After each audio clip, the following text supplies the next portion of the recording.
Welcome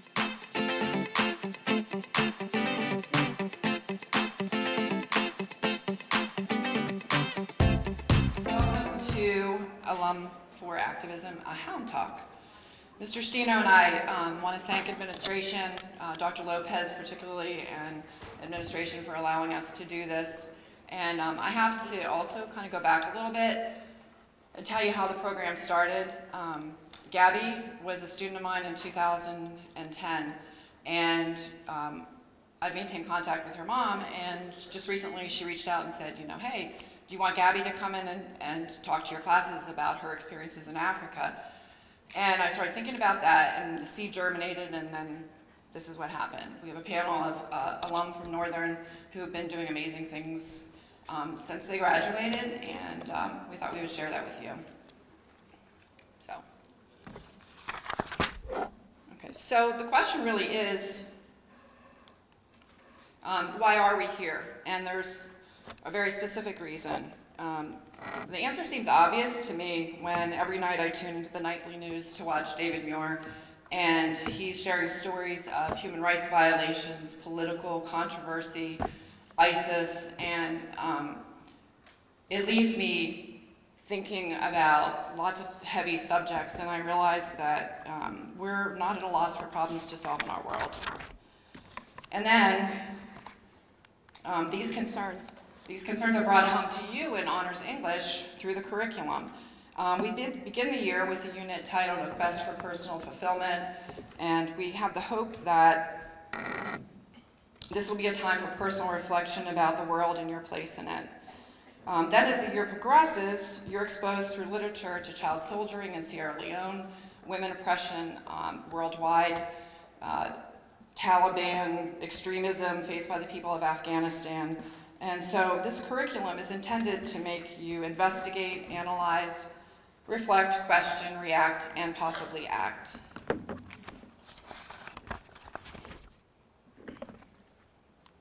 So the objective of today's program as an extension of the curriculum is to empower you by engaging in the process of a desired change. Sorry, I'm having a hard time with my notes here. Our world is one that is in need of some healing hands, your hands. Dr. Martin Luther King, indisputably one of the most significant proponents of social change, said this: "One of the great liabilities of history is that all too many people fail to remain awake through great periods of social change. Every society has its protectors of status quo and its fraternities of the indifferent who are notorious for sleeping through revolutions.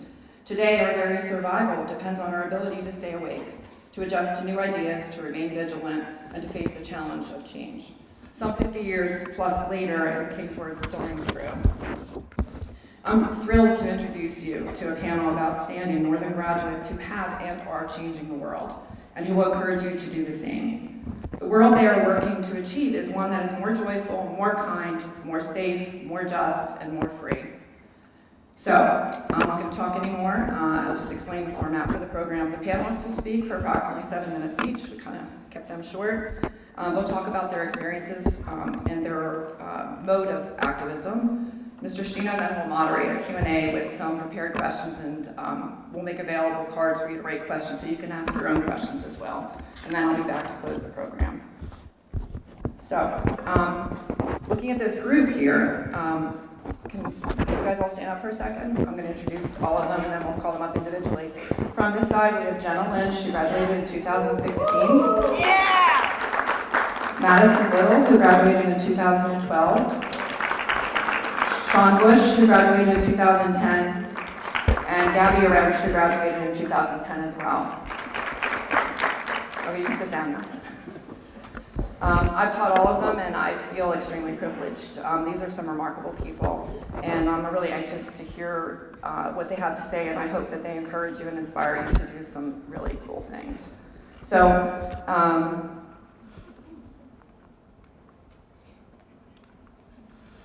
I'm going to introduce the first speaker, who's going to be Jenna Lynch, class of 2016.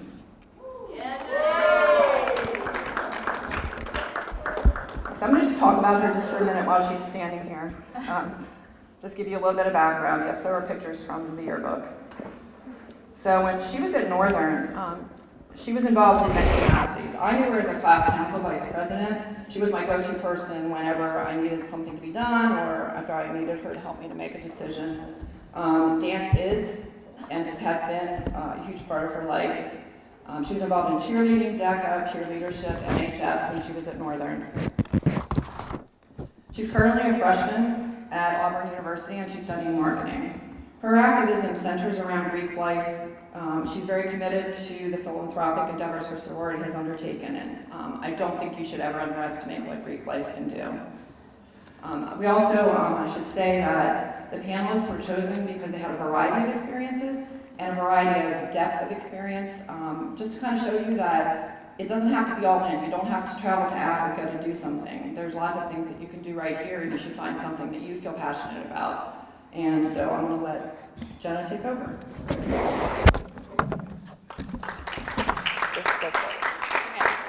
He's going to set you up. Hey guys.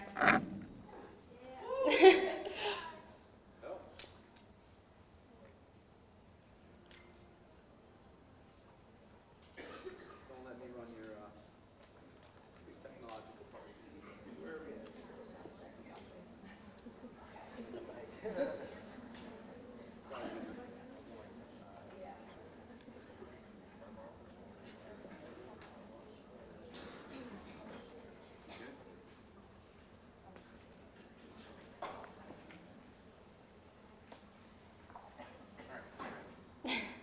Okay, so as Ms. Sardo said, I'm here to talk about activism in Greek life. How I got involved was, kind of obvious. I went through recruitment and I found Chi Omega, which is the sorority I'm in, and through recruitment they have certain days and they have philanthropy day, and I got to learn a little bit about Make-A-Wish, and it was really clear how much the girls in Chi care about this organization, and it kind of rubbed off on me, so that stuck, and that's why I stayed with Chi. Our philanthropy is the Make-A-Wish Foundation. It grants the wish of a child who has a terminal illness and their life is in danger. They don't have much to look forward to, and they might not have a full life, so this is here to bring some joy and some excitement to their lives that might be shortened. My chapter at Auburn, we are the largest donor in Alabama to the Make-A-Wish Foundation, and we are one of the top chapters in donations and participation with Make-A-Wish in the nation. Some things we've done this year, so we had a candidate for Miss Homecoming, which it's not typical for every year, but we were lucky enough to have one, and her platform was Make-A-Wish, so we were able to spread awareness about it. And some things we did, we had long concourse hours where we would just talk to kids about it and ask for donations and kind of spread the word about what Make-A-Wish really is. Here's some pictures. We had to stay there all week, 10 hours on the concourse, and we had to wear those shirts every single day for an entire week, so they got kind of gross. We were able to grant 2 wishes with the money we collected that week, and our candidate actually won, so that was cool. Another event that we did was called Cupcakes with Chi. So we held that in our chapter room, and we sold tickets, sold t-shirts, we made cupcakes. I've never seen so many cupcakes in my life. And we were just able to spread awareness again about Make-A-Wish and collect more money for the program. And the last thing we did this year so far, we were on the concourse and we asked people to write letters to Santa, and we teamed with Macy's, and what they do is donate $1 per letter. So it's kind of obvious that we're going to team with them to do that because that's an easy way to gain money. And so I'm not sure how many letters we wrote, but there were a bunch of letters. What still needs to be done considering Make-A-Wish Foundation? Our goal is to grant wishes, so that's what we still need to do. Unfortunately, it doesn't really end. There's always going to be people who need wishes and are in that situation where they don't have much to look at and they're terminally ill. So unfortunately right now, what we can do is grant their wishes. Spread awareness about the Make-A-Wish Foundation. I was surprised with the number of people I talked to at Auburn, how many people didn't know what Make-A-Wish was, and I think the more people understand what we're trying to do, the more they'll be willing to donate money and help for our cause. And we really would just like to change the lives of the kids that we serve. It's not about us, it's not about reaching our goals, it's about reaching the goals for the kids, and that's really what we're all about, and changing their lives. That's it.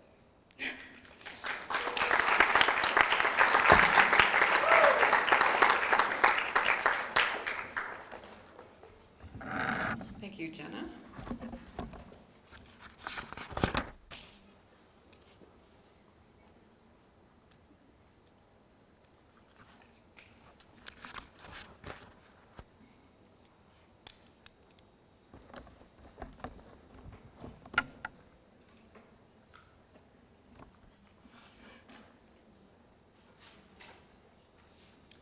Okay, the next speaker is going to be Madison Little, class of 2012.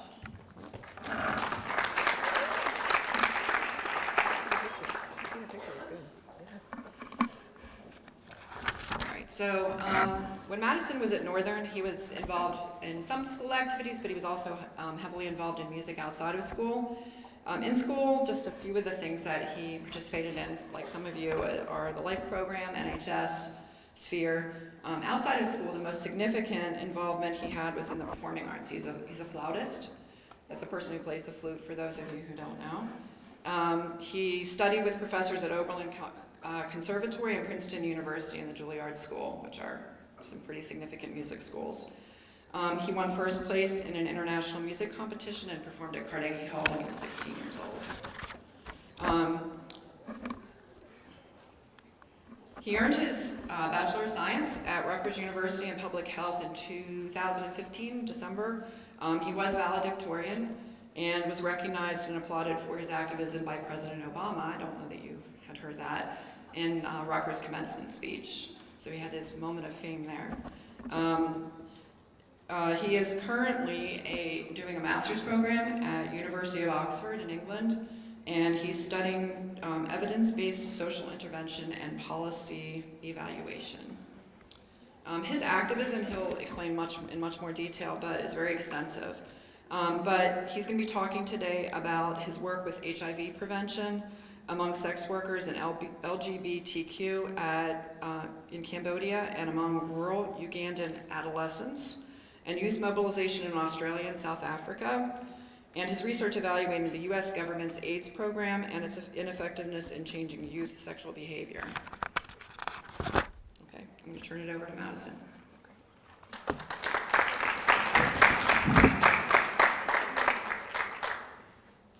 All right, so I'll just get going, and then once the presentation comes up, you can get a little bit of an idea. So for me, in my background, it's been focused on HIV activism. How can we create sustainable change?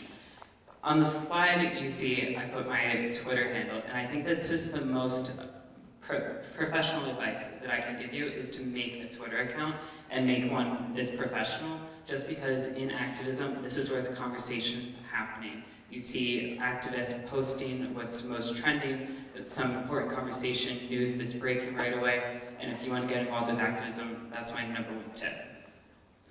So for me, I've worked all around the world, in Cambodia, in Australia, and throughout different parts of sub-Saharan Africa. And through one of the main organizations that I've worked with is called GlobeMed, which is this really exciting initiative that's at universities across the United States that really tries to reframe the way that students engage in global health. It takes this idea that we're not doctors or nurses or developmental economists, but that we're students, and that we have a quintessential role to play in global health.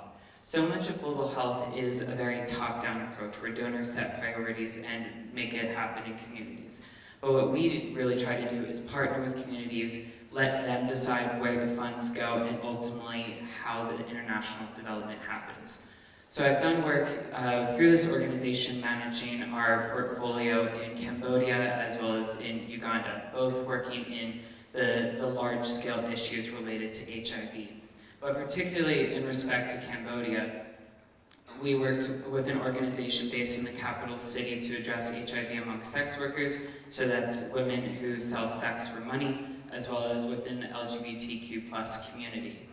And in this community, what we really found was that the communities that we were serving were often neglected by the Cambodian government. And that if we really wanted to address HIV, that we had to come in and work with a non-governmental organization to make change happen. Activism so often is seen as this very abstract idea that just comes out to applied action, but it can come through a very professional platform. And one of the ways that we really tried to do that was through a community dialogue, where we brought together sex workers and LGBTQ+ people and brought them in the same room with doctors, policemen, government workers, and had a conversation about what the needs of the communities are. Particularly, one of the main issues that we were working in was healthcare discrimination. A lot of times women were going to HIV clinics to receive testing, and oftentimes that could lead to them being thrown out of the clinic before receiving HIV testing or treatment because of their occupation. So women were being subjected to high verbal abuse, and then even afterwards could be subjected to a police raid. So we see this really counterintuitive idea that the right to health, where you need to access healthcare, but healthcare serves as a point of arrest, is really contradictory to itself. And we really found that by being able to engage with the important stakeholders, the people who could influence the decisions, was the best way to do it. And the photo up here is of monks in Cambodia, and this was actually one of the unique ways that our organization engaged with the community. By knowing who has the power, in this instance the monks, to be able to influence the acceptability of condom use among sex workers was vital to us being able to address HIV in the community. So while we had a very professional and professionalization of activism in the community, we do still see that there is a need for protests. And we worked with our organization to organize an event, a protest through the streets of Phnom Penh, the capital, particularly to address this right to health. And we do see that around the world, activism is still seen as a major protest. This photo is from when I was in South Africa this summer, and it was about providing universal access treatment for HIV and trying to hold governments accountable. And this has a very powerful message to send to governments in getting them to put your particular issue in the spotlight. But activism itself can also come in many other forms. For me, one of the ways that I've really tried to apply activism has been through research. One of the main projects that I did was spearheading the first global study evaluating the US government on PEPFAR, the President's US Emergency Plan for AIDS Relief, which has had perhaps the most controversial approach to preventing HIV while simultaneously being the world's largest donor for the AIDS response. For their prevention, they advocated for an ABC approach: abstinence, be faithful, and compromise. But so much of this did not have any kind of evidence to support that it was actually effective. Abstinence-only education, you can't tell people just not to have sex and that be the solution to HIV. So my work was the first to show that this was completely ineffective and that the billions of dollars that were spent on promoting abstinence and other ineffective interventions really didn't make any change. So while it has a very abstract form from activism, it has a very powerful message in supporting the work of activists themselves, as well as creating a powerful message that non-mainstream media are really promoting. The last one I really want to talk about is the power of us. One of the things that I did in Australia was being a delegate from the US to the Melbourne Youth Force, which is an international coalition of young people working to create a collective response to HIV. We created the Melbourne Youth Action Plan, which created one streamlined message for young people around the world to use to promote ending AIDS among our population. In particular, we have 4 key pillars: treat, reform, educate, and love. That we need to provide treatment without discrimination, reform harsh and discriminatory treating policies, provide comprehensive sex education, and remove the stigma around HIV. And 148 of us came from around the world, each of us representing a country, and we're able to have a conversation and merge our campaigns together so that when we left Melbourne and we went back to our communities, we could see that there's this streamlined message. And I think that's so important because among young people in activism, one of the most common criticisms I think that people have of young people in activism is that we're not focused, that there isn't that cohesiveness to really apply our energy to productive action. And in that sense, that's where the Melbourne Youth Force comes in. It takes all of our voices and funnels it together, it streamlines our energy, and we're really starting to see some effective action. I'll just leave you with two statistics that I think are so important as to why we need to address AIDS. Globally, AIDS is still the second leading cause of death among adolescents aged 10 to 19, so our age group. And that it's the #1 killer among adolescents in Africa. And if we take HIV in the African context specifically, in more than 15 countries, children under the age of 18 account for more than half of the population. So as we see our cohort growing into adulthood, we can see that AIDS can either rebound, or by us addressing it now, we can see a huge economic boom for the region. I'm looking forward to some great dialogue, and as we've mentioned throughout this panel, activism can take many forms, and I hope you find your passion to get involved. Thank you.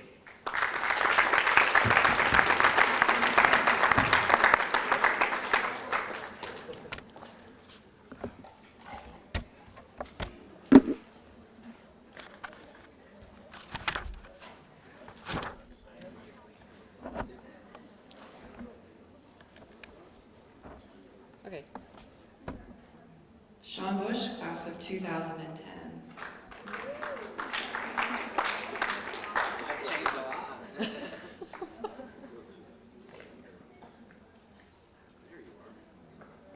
All right.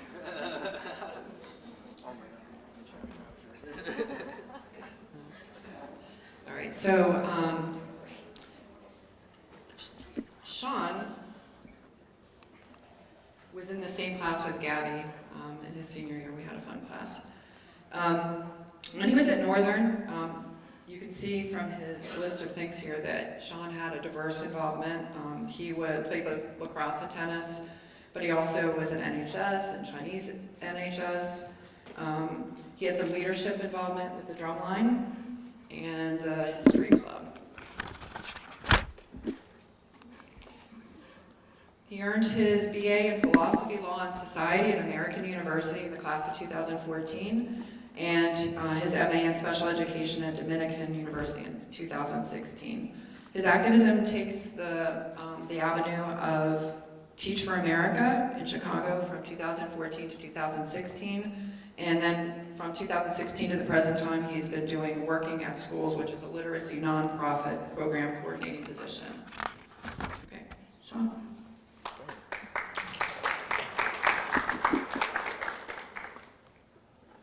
All right, how's everyone doing today? Great. Oh yeah, you're very close to break, so when I was a teacher, those were always the hardest days to teach because all the kids were pretty much on break 2 weeks beforehand, so. All right, so I'm Sean Bush. Am I holding the mic too close to my face? I'm good? Thank you. You're the best. All right, so let's grab this clicker. And I'm going to just talk a little bit about how I got involved in education, which actually started while I was in college, and then gonna go from there. So this is actually my AP English class from senior year. That's Miss Sardo. There's me. I had no fashion sense. And then there's actually Gabby wearing the green bin in the middle. And there are other people there too. And all that information on the slide says Ms. Sarno just someone skip it. Great. So this confusing web of ideas is kind of how my brain works.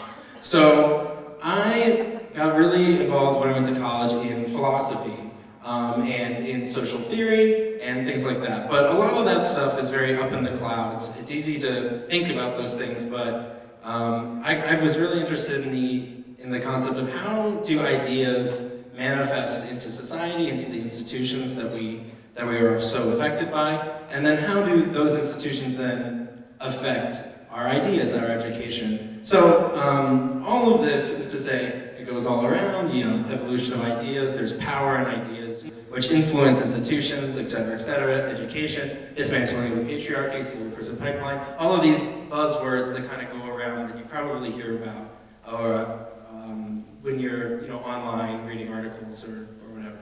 But I actually want to point out that my involvement with Teach for America actually began with John Legend, a singer, who visited my university to talk about education as well as to perform a few songs. It was really cool.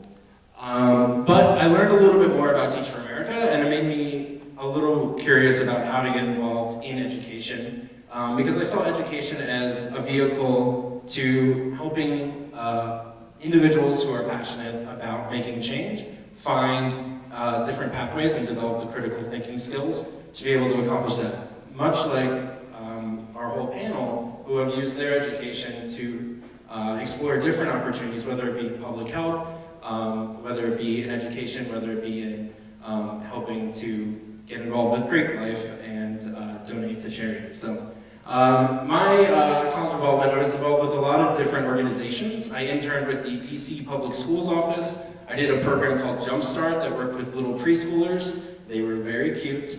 I worked with a program called Reading Partners, in which I did tutoring.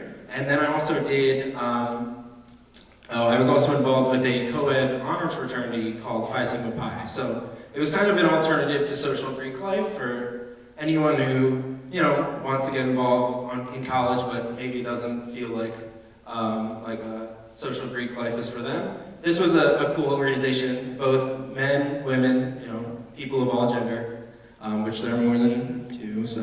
And then there was a lot of like minds kind of coming together to make change. This is a picture of Sebastian. He's one of the preschoolers I worked with in Jumpstart, and I just think that picture is very adorable. Oh, you can't see this slide at all. So I'll just say what it says. So I had some experience, but I had a lot of trouble kind of thinking about how I can help create change, where my role is in that process. As was said earlier, there are a lot of different opportunities to work, whether it be in education or in social justice.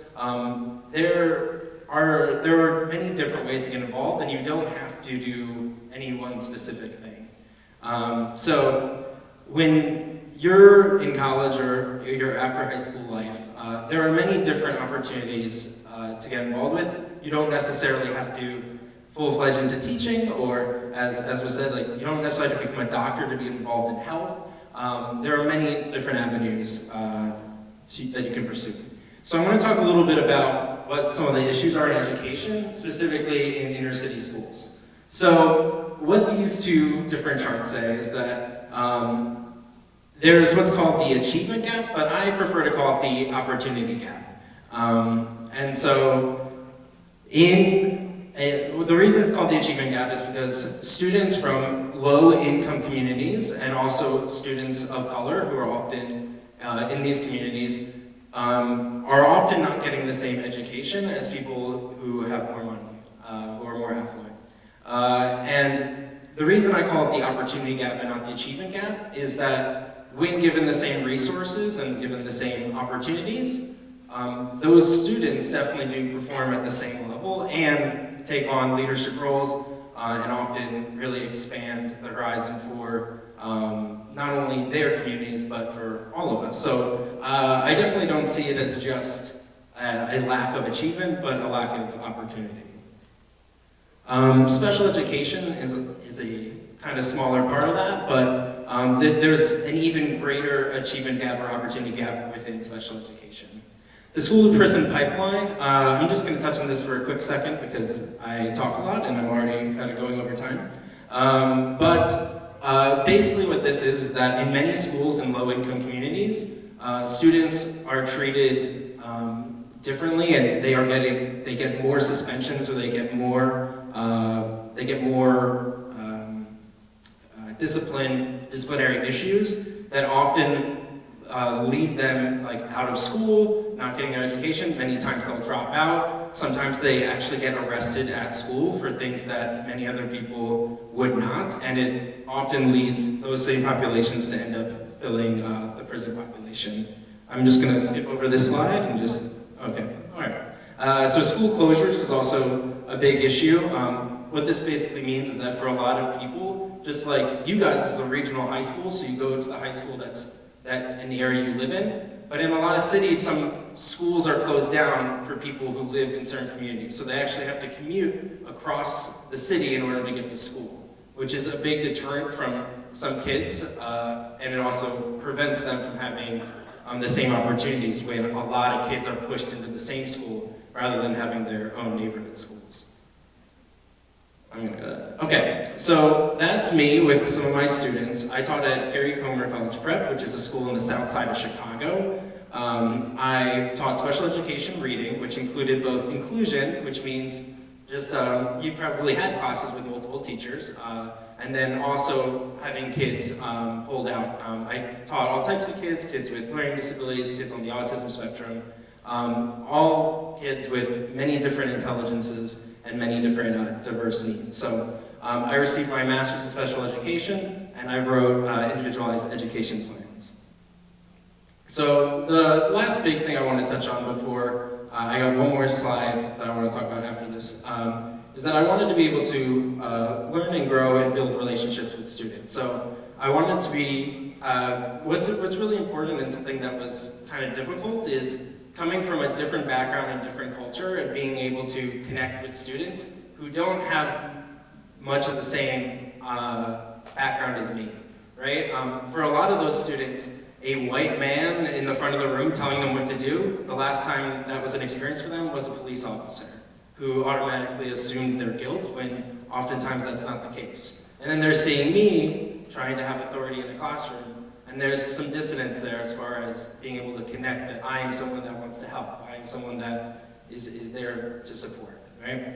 And also hearing students' stories, hearing their stories and not accepting that what the media says about my students, what the media says about any group of people is what their reality is, right? If I just hear a little bit about you and then write stories about it and put it in the news and put it in the media, that does not define who you are. And you are certainly more than just what a blurb or a statistic is in the news. So keeping those things in mind as always. The last thing I'm going to talk about is that I now work for a nonprofit called Working in the Schools. This is just to show that you don't always have to have like one avenue to helping out. I chose to kind of explore different opportunities in education, one of them being a nonprofit. This is a direct service organization. We do reading programs in elementary schools as well as in corporate offices downtown Chicago. So we kind of connect community volunteers and corporate volunteers, kind of two worlds that often don't interact with each other to read one-on-one with students each and every day. So there's definitely a lot of different ways that you can get involved. So thank you very much. And I put my email on here, but if you are interested in education, even in the slightest, even just tutoring or getting involved in a different organization, please reach out to Ms. Sardo and she can connect you to me, and I'd be happy to talk to you about Teach for America, other like alternate licensure programs, anything like that. More than happy to talk to you. So thank you so much.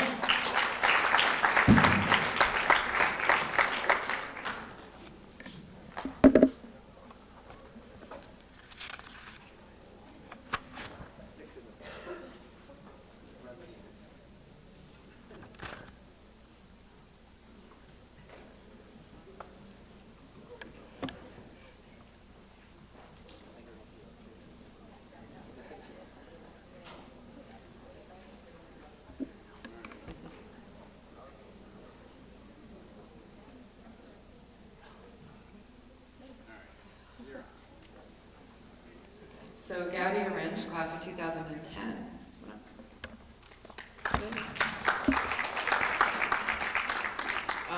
I first have to say that I have a special affinity to this young lady. She's like my second daughter, so I'm happy to have her here, and I'm so proud of her.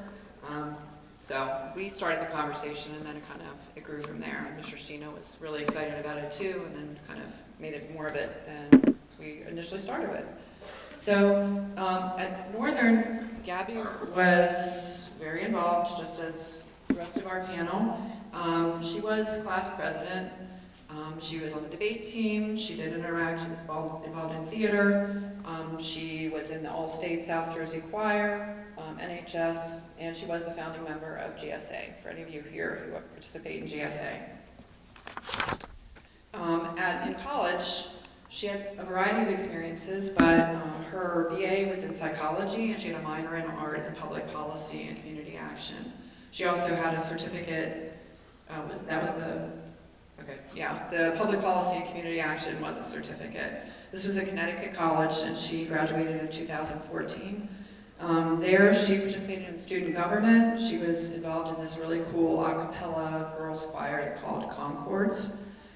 She was in the Honor Council. She was a big sister. She conducted 3 independent research projects, and the list kind of goes on from there. Oops.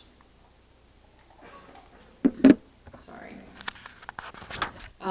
She got her master's in educational research at the University of Cambridge in England in 2016. And she's going to talk to you today about a variety of things that she was involved with since her beginning in Connecticut, right?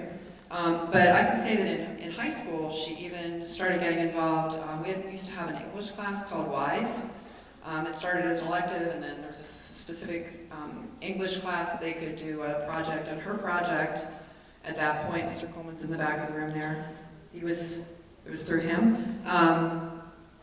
She was involved with working with teen cancer patients, trying to establish some programs called the Alicia Rose Victoria's Foundation. Anyhow. So she was involved very early. In college, she's going to talk to you a little bit about the general education curriculum reform she did at Connecticut. She was a vice president of Cambridge Development Initiative at Cambridge and in Tanzania. And she just completed designing a training program and setting up an organization called Blossom Africa in Uganda. And she's moving to Botswana to start a 2-year gig very soon. Okay, so here she is.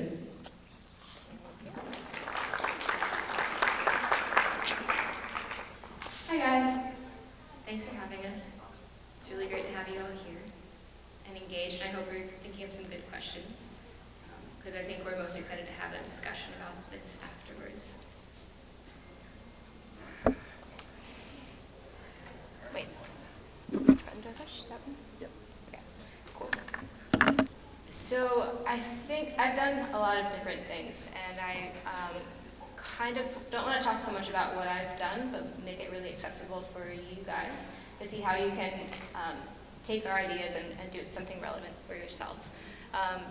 So I'm going to talk a little bit about my experiences as examples, but I'm going to really try and link it back to you. So throughout everything that I've done, I've sort of focused on quality education for sustainable development. And I'll explain that more in a bit, but yeah, that's where I did all my education. And I've been pursuing these ideas of quality education for sustainable development in a lot of different places over the past 6 years. So I'm moving to Botswana. I visited a couple weeks ago. I did my master's in England, so I was doing some projects there.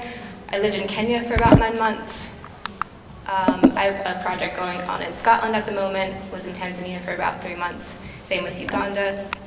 And then in the US, up in Connecticut where I did my undergrad, and then I was out in California for a while and had projects based in Louisiana and Ohio. So all this is just to say that you can take action pretty much anywhere. There's issues all over the world. You don't have to travel abroad or outside your home communities to actually do something. You can if you want, but this is just to say that it's really possible to do something meaningful wherever you are. And so why was I focusing on education? I grew up in a house of educators. Both my parents taught at Pemberton, had a really awesome educational experiences myself, and I'm pretty convinced that education is the best way to transform societies, that if you have masses of critical thinkers going out and taking action in their communities, that's how you change the social fabric of the world. And so I'm pretty committed to that. I'm also really concerned about sustainable development, which you may have heard. or know the word, but it's basically trying to think about how we're living now and how our decisions that we make as societies affect future generations, and trying to create a planet that is inhabitable for as long as possible. So how can we educate people to live in a way that is sustainable? But that also takes into account issues of social justice. So I think we're aware that there's a lot of different inequities and inequalities that exist in the world, so how can we think about how we live together and sustain humanity for as long as possible without perpetuating certain injustices? All right, so as you've seen with the panel, there's a lot of different ways that you can get involved and do stuff, and it can be, this is everything that I've done. I'm not going to go over everything, but just to give you sort of a glimpse of what's possible. So depending on your interest, if you are interested in sort of doing one-on-one mentorship, you can make a change in a person's lives very easily by just doing tutoring or being a mentor. If you're into the arts, you can be a grassroots arts organizer. You can take on leadership roles in different clubs and activities at Northern or at your college or university. You can get involved in student government. You can work with staff and faculty on certain committees that are in charge of policies at your schools. You can work with, do research with different organizations. You can coordinate programs, design programs. Yeah, so this is just what I've done, and these are just examples. But what I really want to encourage you to do is think about what you like to do and an issue that you care about, and then combine the two. And I think that's how you will be able to hopefully take some action. But there's a lot of different ways to take action. So before continuing, I just want to touch on these two ideas and sort of distinguish what we mean by activism and taking action. So you think about activism, you might think about like political campaigns, doing peaceful protests, people marching around with signs. And there's this really strong social element to it, trying to address some sort of social inequality. And then taking action is just a bit more vague or broad, and it's just doing something to meet an end that you want to see some sort of result. And so I think the power comes in the combination of both. But when you take action as an activist, so that you're doing something, you're motivated to see some sort of result that's solving or working towards some sort of social change. And that's what I would encourage all of you to think about. Is how can you take action as an activist? So a couple of short case studies with examples from what I've done. I'll run through them pretty quickly. But I chose these because I think they showed 3 different ways of how you can take action. And because all issues can't really be solved in the same way. Some things are best suited for working on policy.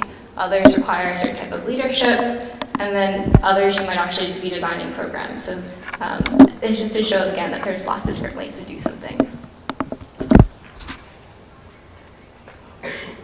So at Connecticut College, as most of you will experience when you go off to college, you are going to have to take some general education classes, which may require you to take a science, even though you want to do English literature. And that's pretty typical for courses and studying in the US. And that was true at my college. But I realized that our school was trying to promote young change agents. That was sort of the mission of the school. But the general education wasn't providing the learning opportunities that might cultivate change agents. That it was pretty stale, and that a lot of students who could kind of get through the system without having to take classes related to social justice issues, or without seeing that there are opportunities to take action. And that didn't sit well with me. It didn't sit well with my peers either, that it's possible to go through 4 years at a really great school and not really get the skill that you need to do something. So we embarked on a 3-year, and it actually expanded much longer than that, but a 3-year journey for me on working to reform the education system at Connecticut College. So during my sophomore year, I just started talking to my peers, a couple of my friends who also were pretty dissatisfied with the education system. We started talking to faculty and staff, drafting proposals of what we wanted to see in our education system. By the time the junior year rolled around, when I came back from studying away, the staff and faculty had agreed, yeah, this is something we need to actually take care of. Our education system is, 50 years out of date. Let's do something. So I joined a working group with a bunch of professors, some other staff at the college, to start setting out a plan as to what we wanted to see change.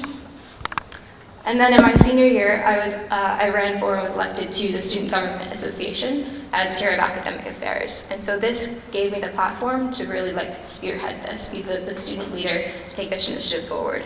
So we had tons of events. We created forums and town halls and small group discussions for students to be involved in this policy change. And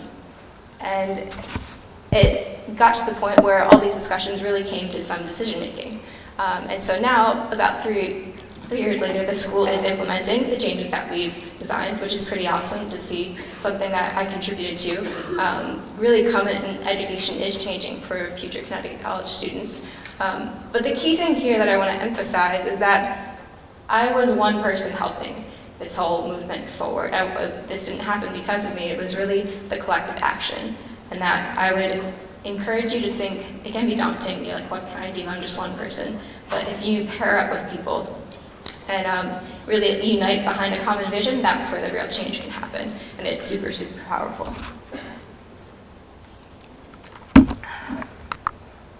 So I'm going to skip over this one a little bit faster, but basically, when I was at Cambridge, I joined a student organization, an entirely run student-led NGO that connected Cambridge students to students in Tanzania around sustainable development projects.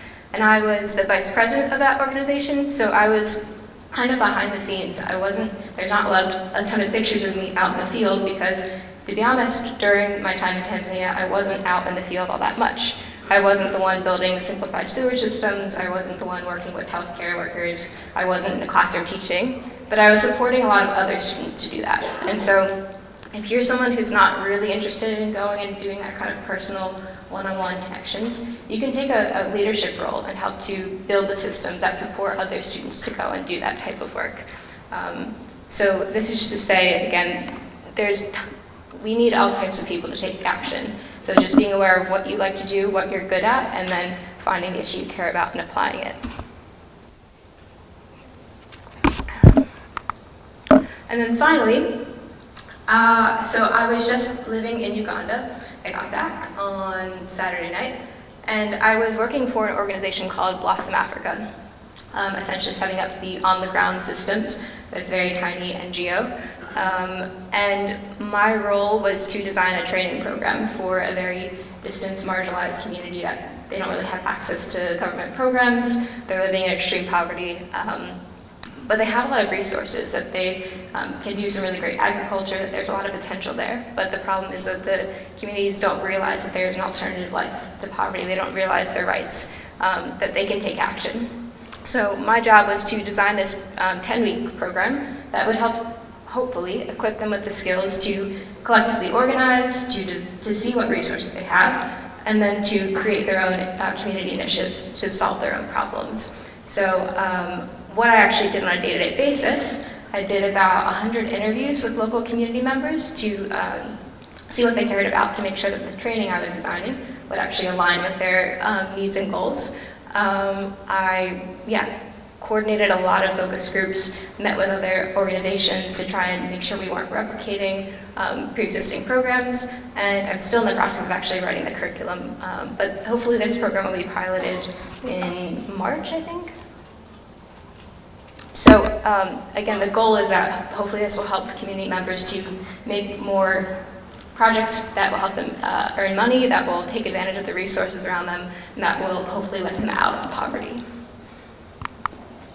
So just to sort of recap, the big key takeaways is that I want you to realize that anyone can take action, and that you should really do it in a way that is suitable to you and that meets your interests. So if you are into technology, design an app or something. If you write a blog or write a letter to your congressman or for your student newspaper.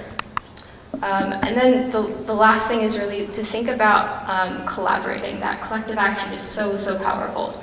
And it's not just about bringing people together, but to do it in a way that is respectful and reciprocal.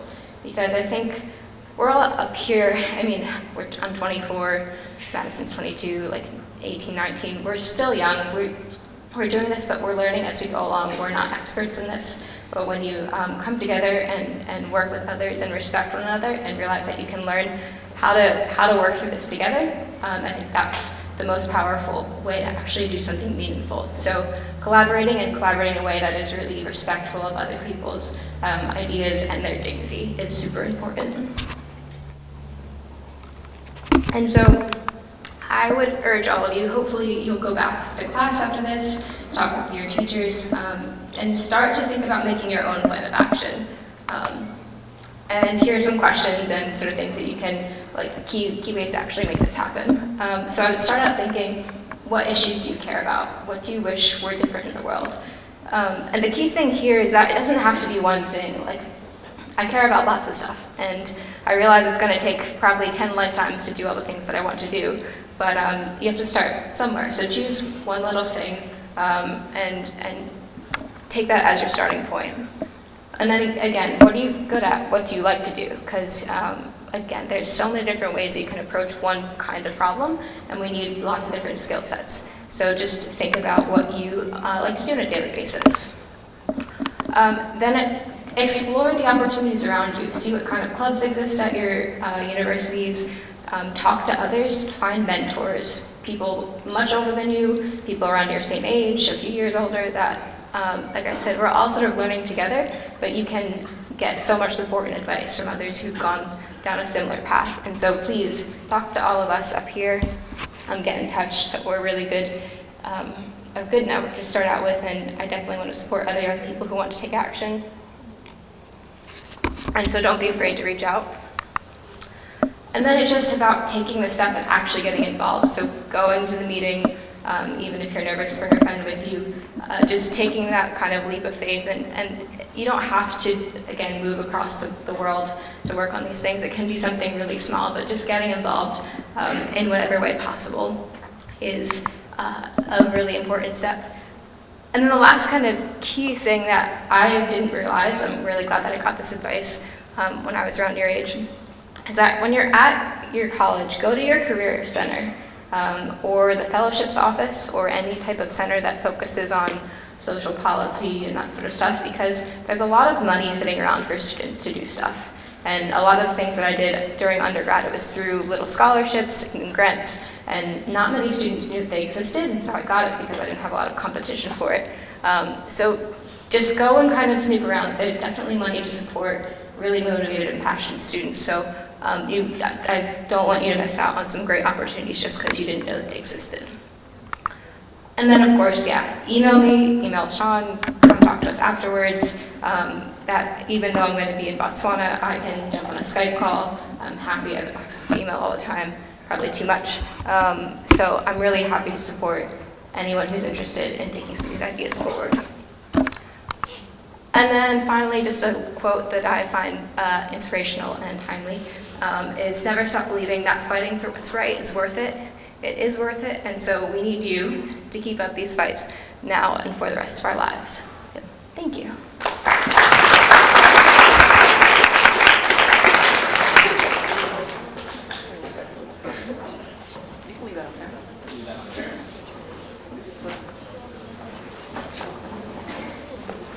Okay, we are going to set up a question and answer situation. Mrs. Sardo is going to be circulating with note cards for you to buzz in and get your questions answered. But I did want to open the floor for the panelists here. I'm going to ask a quick question. We'll start with anybody who'd like to answer it, but I just gave it to Madison. I don't know why. The question is, in either direction, can you pinpoint a story that either propelled your involvement in activism, or on the other end, a personal story that you can say corroborated your interest in activism, something that in the field that you said, yeah, this shows me I'm doing the right thing. All right, so I'll open it up and then we can have a conversation. So for me, the motivating force for me to go into activism really happened while I was in high school. So as Mrs. Sardo mentioned, much of my emphasis during high school was in music performance. And for me, up until the time I was 16, my plan was to continue studying music at a conservatory. But then midway through junior year, I became sick and I was out of school for the last 2 years. So I was in and out of doctor's offices, 16 different doctors over the course of 18 months. And for me, this was the driving force as I was able to reflect on the privilege that I had in accessing healthcare. The fact that I had enough insurance to be able to cover the medical tests and experimental procedures that were happening. That really highlighted for me privilege. In particular, the fact that I had access to some of the best medical care in the world, even compared to people in the United States who wouldn't be able to access it, or other people around the world. So that's what really motivated me to shift from a career in music to a career in global health. But particularly for HIV, I think what is so interesting about it is that it really highlights human rights violations. We see HIV flourishing in populations like prisoner populations, among the LGBTQ plus community, among adolescents, people who are less likely to be able to access government services and achieve that right to health. So for me, HIV, while it's a biological illness, it almost highlights a social disease. So I'm not sure if anyone else on the panel wants to share their experiences.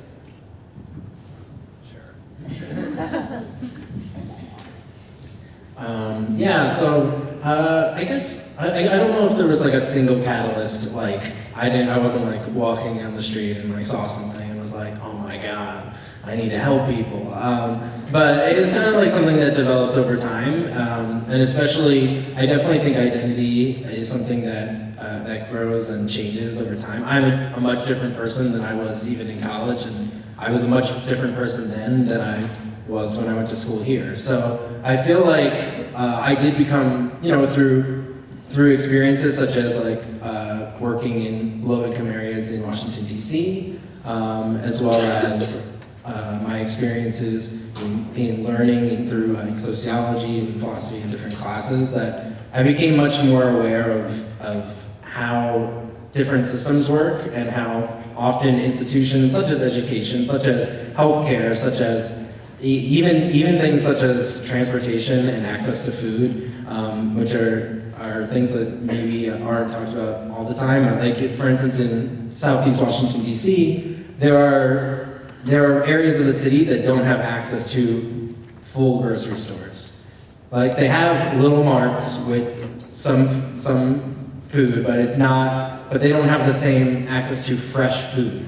And that kind of thing has a big impact on not only your physical health, but your mental health, which can affect how you do in school, which can affect your opportunities later in life. So that's just one example of many that I was becoming very aware that a lot of these issues exist, and a lot of these issues were kind of purposely done by people who had power, who chose to pass laws or create a power dynamic in which they benefit and other people were left out. So I think that it's important. It kind of inspired me that there need to be people on the other side who are willing to fight for other people's rights, who are willing to fight for other people's access to resources. And then, like Abby said, it's reassuring to know that you're not alone out there. You're not like some sort of hero or savior where you go and you like conquer everything. You're joining a community, you're joining a coalition of people. And while it takes your ego out of it, it also is reassuring to know, like, I'm not responsible for everything, but I'm choosing to be responsible. I'm going to do what I can to be part of the solution, to be using the power that I have and the privileges that I have to try and make a difference. So. Yeah, definitely agree with everything about kind of becoming aware of your privilege in life. But there was one moment my sophomore year at college, it's the fall, and I was just in the process of applying for a grant to go to Kenya for the first time and to start up an art basement or a program there. And I was doing some background research, and my friends had invited me to go out to a party that evening. And I was like, I don't really want to go, but I'll go. I'll put this reading aside, I'll come back to it. And got to the party, realized pretty quickly in like 15 minutes, like, I'm not really having fun, and I just keep thinking about that stuff I was reading about street children like a half hour ago. And so I maybe stayed another 10 minutes or so, and I was like, you know what, there will be many other social gatherings I can go to, but this thing really is bothering me. I need to keep reading about it. I want to educate myself before actually going and do something, or hopefully go and do something. And so I left and went back and spent the rest of the night reading. I wrote a blog about that experience, and so just a little, I think, I know it's okay to follow your gut on certain instincts, I suppose. Yeah.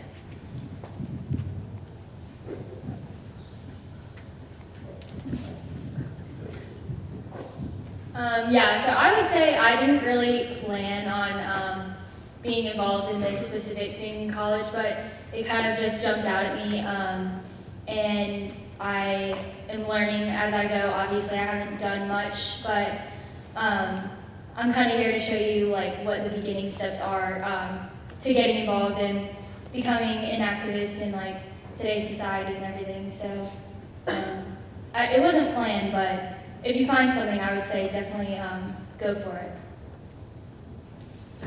I just wanted to say that it's very inspirational to see you guys come up here and speak so eloquently on your subjects, on the things that motivate you. But I'm sure it wasn't always that easy to be so smooth and on your feet. As a compliment.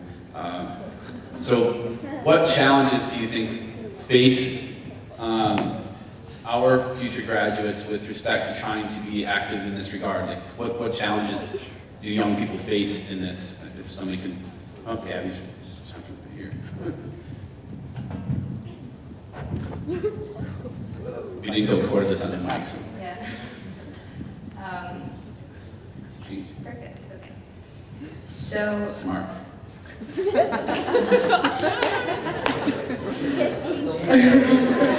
Wow. Well done. I think being taken seriously,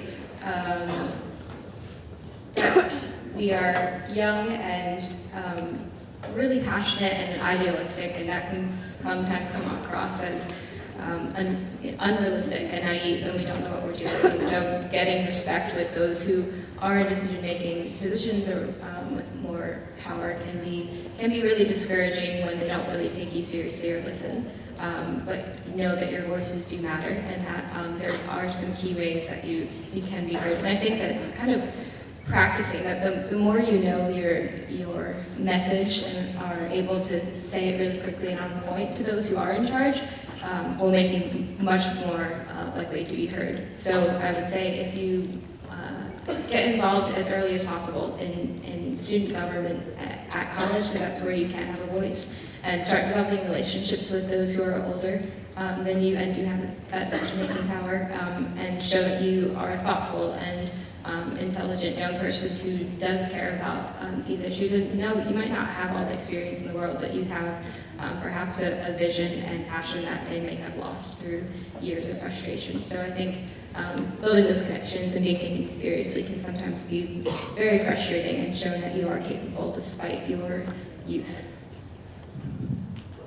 Yeah, for sure. I'm also this is kind of the other side of that coin, that I think one of the things that you will encounter as you get older is while you're growing as someone who cares passionately about the world or a specific issue, you're also growing a lot as a person and kind of learning who you are, your own identity, how to be an adult and handle many different responsibilities that possibly your parents take care of now, and kind of balancing your social life, your personal responsibilities, your commitment to other people, and the relationships you have in your own life, as well as, on top of that, your commitments to helping communities or helping to develop solutions for some of these very long-standing problems. So what I would definitely suggest is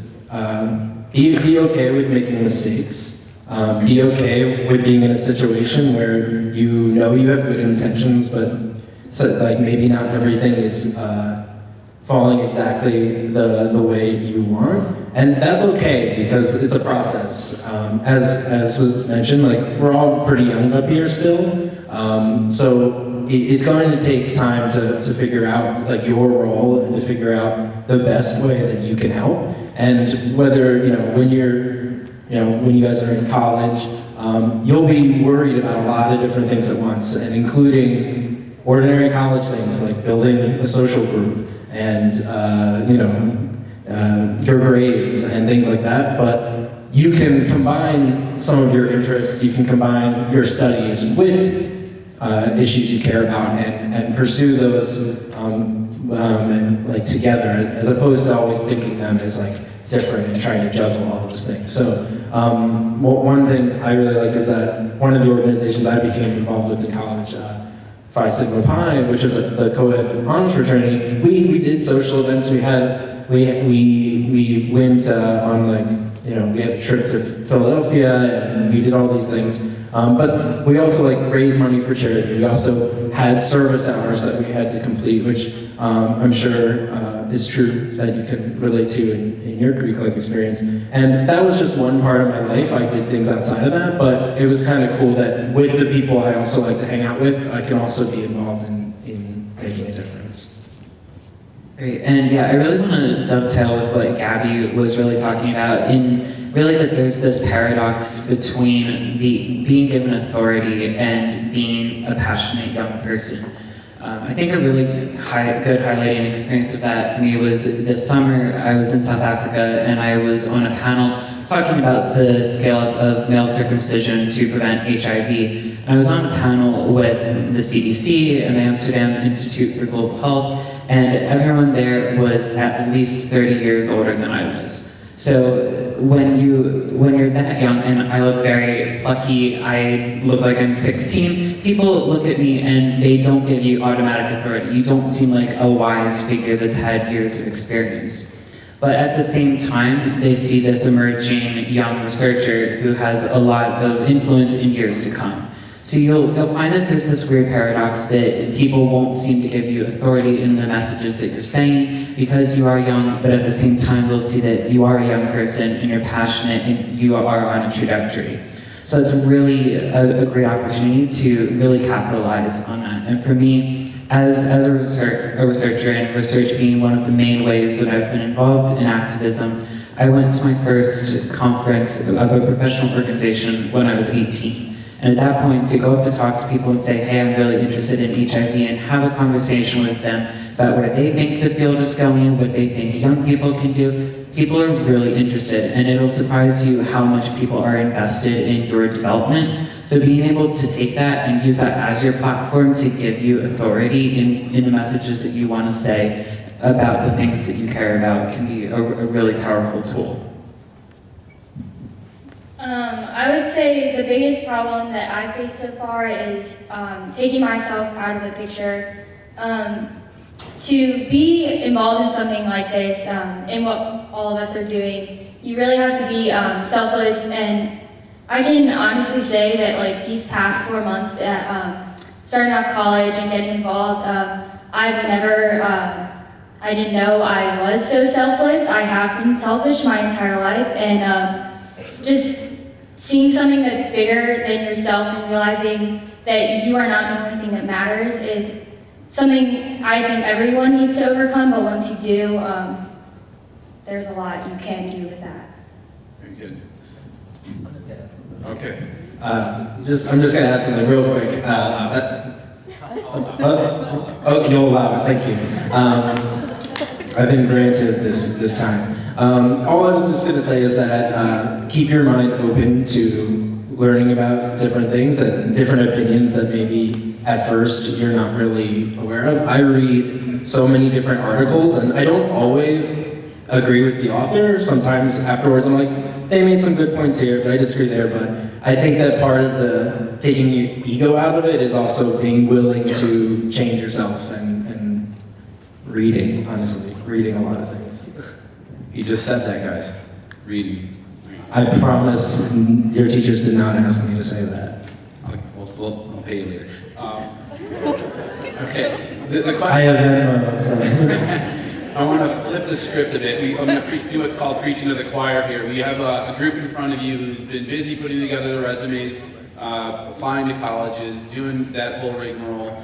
I wanted to flip the script and ask you guys, why do you think colleges and employers beyond college, why does activism look good on a resume? From your perspective, what does someone who's been involved in activism bring to the table as a prospective employee that somebody who maybe was not as active does not bring to the table? So I'll start the conversation with this. I think I've had kind of both experiences where I've had that grassroots organizing perspective through GlobeMed, but I've also done some work with the United Nations.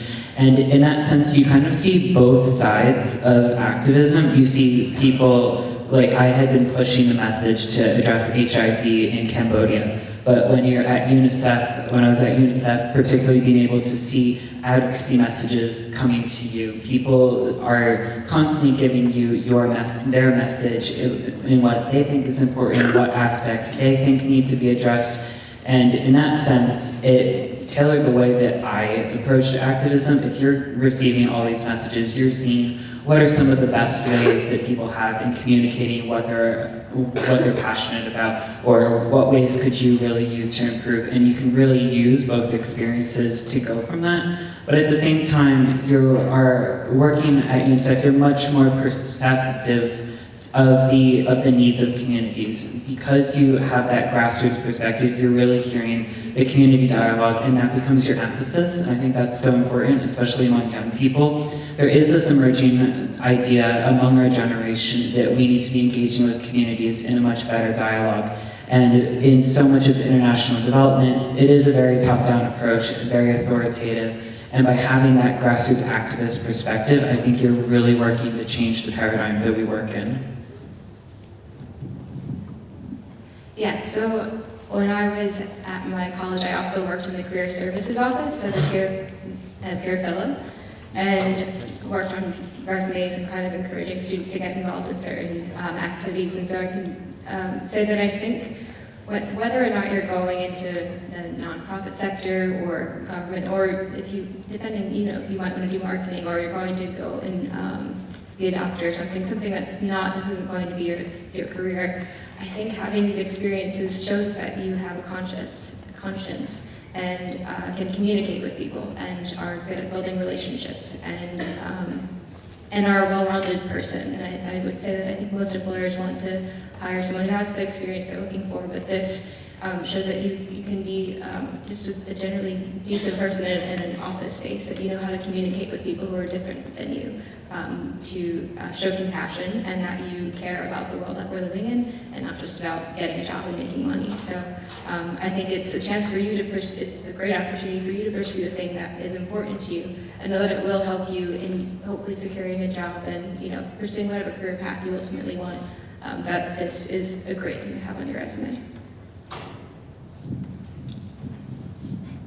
Well, I agree with most of what's already been said, so I don't want to just talk to talk, but the only thing I will add is that some of those soft skills that you can gain from working with communities are really valuable in the workplace. And just generally kind of like a person who is empathetic to other people, communication skills, as was mentioned. All of those skills show an employer that you're willing to engage in those communities, that you'll be willing to, that you're able to make decisions based on multiple differing opinions, and that you're able to work with a diverse group of people. So similar to what Gabby said, but really honing in on having that empathy and really reading on your resume that you are an empathetic person who cares about other people.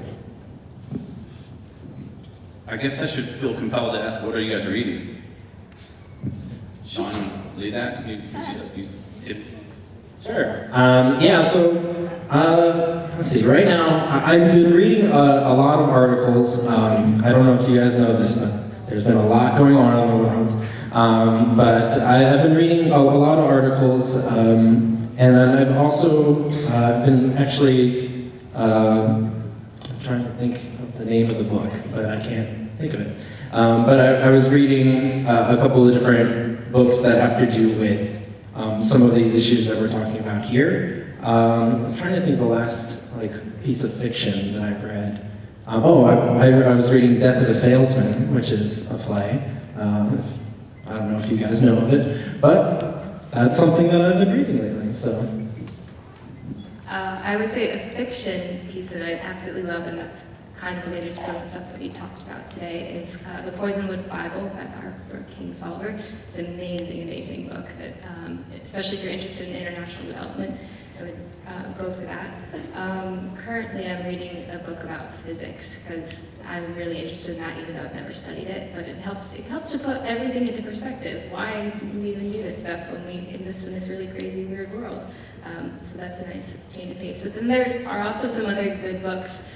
I wanted to look up the name, but there's a book called The Idealist by Nina Monk, and that's a really, really good book. She spent about 6 years living in a couple of different sub-Saharan African countries, following a program sponsored by Jeffrey Sachs on trying to create a kind of a silver bullet approach to poverty. And it turns out that it didn't work, but she does a really great job. She's a journalist, writes really compellingly, and talks about the complexities of trying to make change. And so it's a really accessible way to get at some of these topics. I would say that maybe that's my #1 recommendation. I'm also going to say that a book related to the work I've done is a book called The New Jim Crow. Some of you who have taken history might know about Jim Crow laws.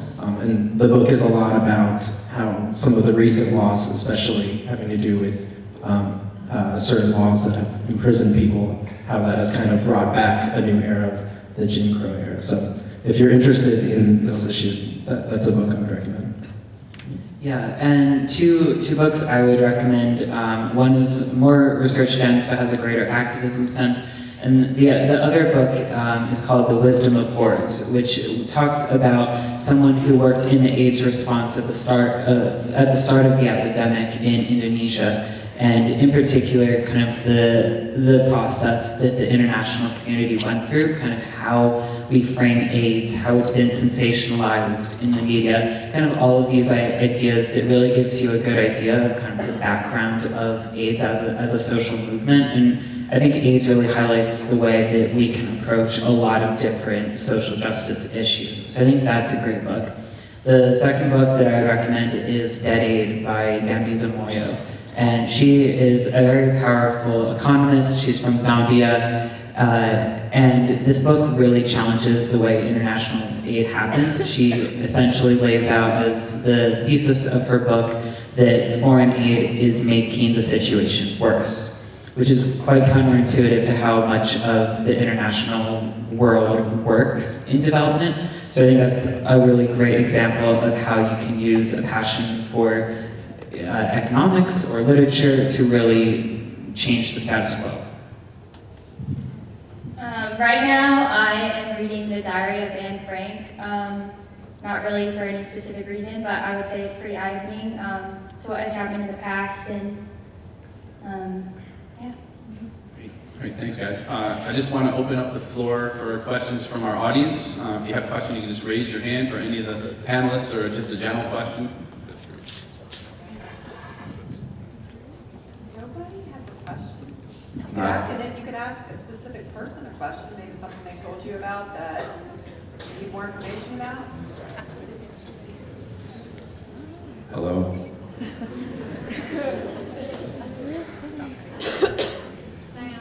All right, Arcelia. Great. Awesome, thank you. Jenna Lynch. You said that you know 2 wishes, right? Do you know what they were? One, we granted a wish for a shopping spree, and the other was one was a shopping spree for, I think she was 16 or 17, and the other was a trip for a little boy, but I'm not exactly sure where. Just so to get the conversation going, why don't some of you tell us the areas that you're interested in getting into or the topics you're particularly concerned with, and we may be able to give you some practical advice about getting into those fields. I got Joe in the back here. Technology and technology literacy.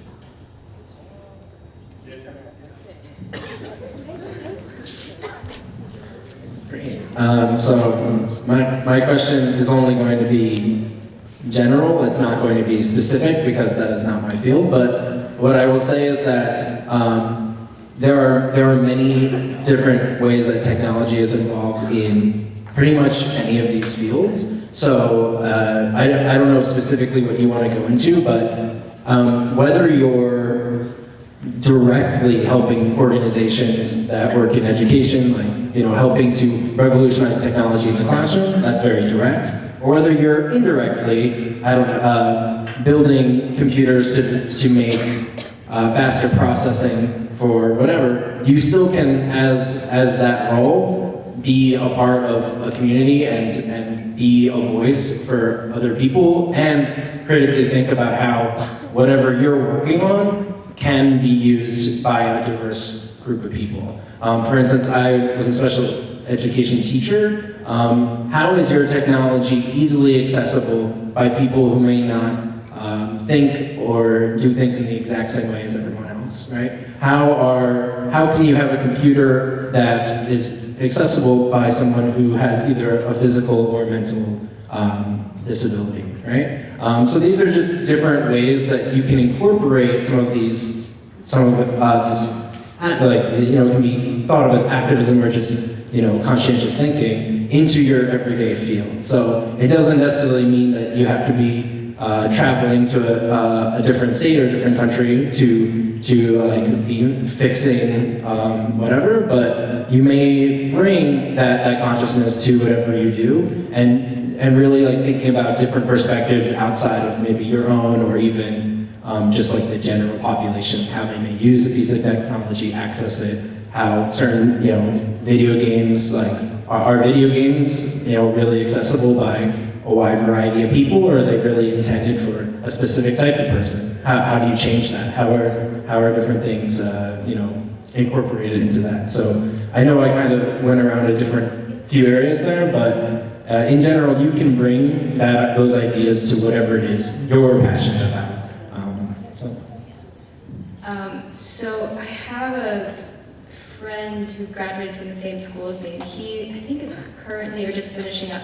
There's a program called the Presidential Technology Fellows. So he did tech as an undergrad, and he was working with the U.S. government to design cool apps and programs for like transportation systems and a ton of different sectors. I don't know the details of it, but it seemed like an amazing program. There are maybe 18 to 25 individuals who have that background and who are applying their very technical skills to social problems. And then when I've been in East Africa, learning on tablets is becoming a really cost-effective way to get individualized learning happening in classrooms.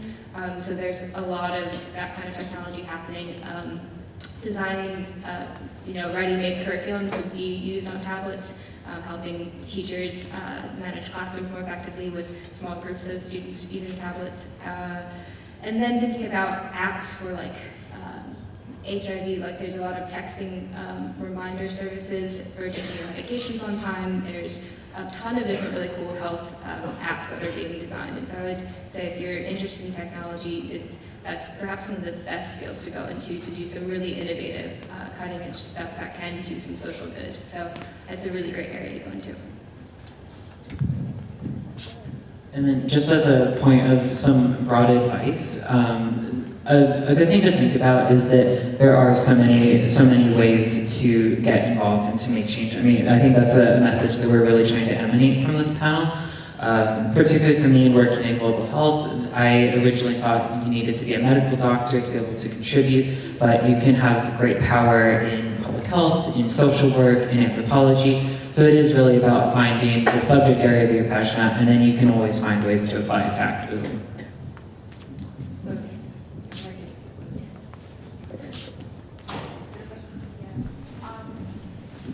I was going to say police brutality.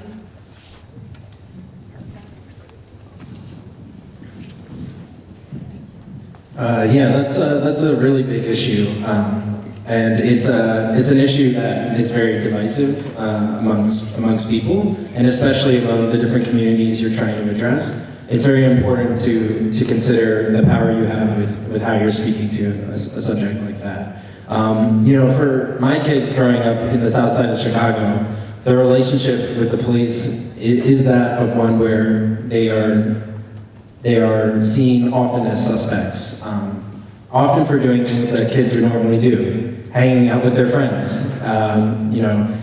walking in. I had a student who once told me, this is not a police issue, but she walked into a store just to buy a couple things, and immediately the person that worked there stared at her and walked over to her because she automatically assumed that my student of color was going to steal something. And that's an experience I don't ever have to go through. And it's important to know that you can have wonderful experiences. You can have family who are in the police or in the armed forces or any of these places, and still believe that those are good people, but also know that your experiences aren't the only experiences being had, and that other people may experience it differently. So whether you're someone, when you're trying to get involved in an issue like that, honestly, I think one thing is listening to the stories of people who have had those experiences and taking them seriously. And then there are many different ways that you can get involved, both in law or in justice or in education. Honestly, is a big part of education and people knowing their rights and knowing what opportunities they have, as well as education and reform of police forces, which is something. There are many organizations that work with those different things, and if you're really interested in those things, let me know and I can help connect you to some of those that might be common on college campuses.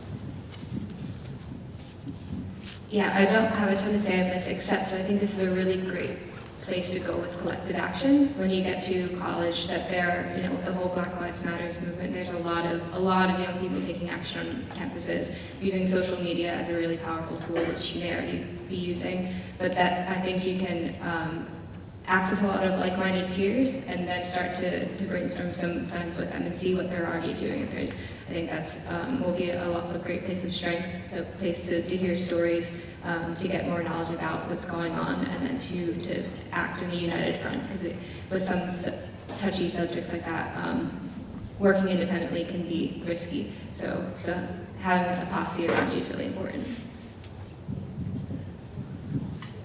Yeah, and I'll just kind of add to that. That was one of the features that we had worked on in Cambodia, particularly violence from police and organizing community dialogues or stakeholder engagement, as the buzzwords would have it. And I found that was really effective because everyone is coming together, you're creating a safe space, you're having a conversation, and people who are most affected by police brutality can raise their concerns and talk openly about it, and people who are working in the police or for us in other aspects like doctors, they can hear the needs and become much more sensitized to it, who then can become change agents of their own back into the communities, and finding the people in the community we're in. So finding police officers who are particularly receptive to the needs of the Black Lives Matter movement or other social justice movements can be really powerful in engaging with them effectively. So I hope you guys have some ideas here and feel inspired to do something. I'd like you to please join me in thanking Jenna and Madison and Sean and Gabby for their willingness to give back to a school that helped to raise them. I know I'm speaking for them and encouraging you to engage in a world that you live in. Find something you care about and dig in.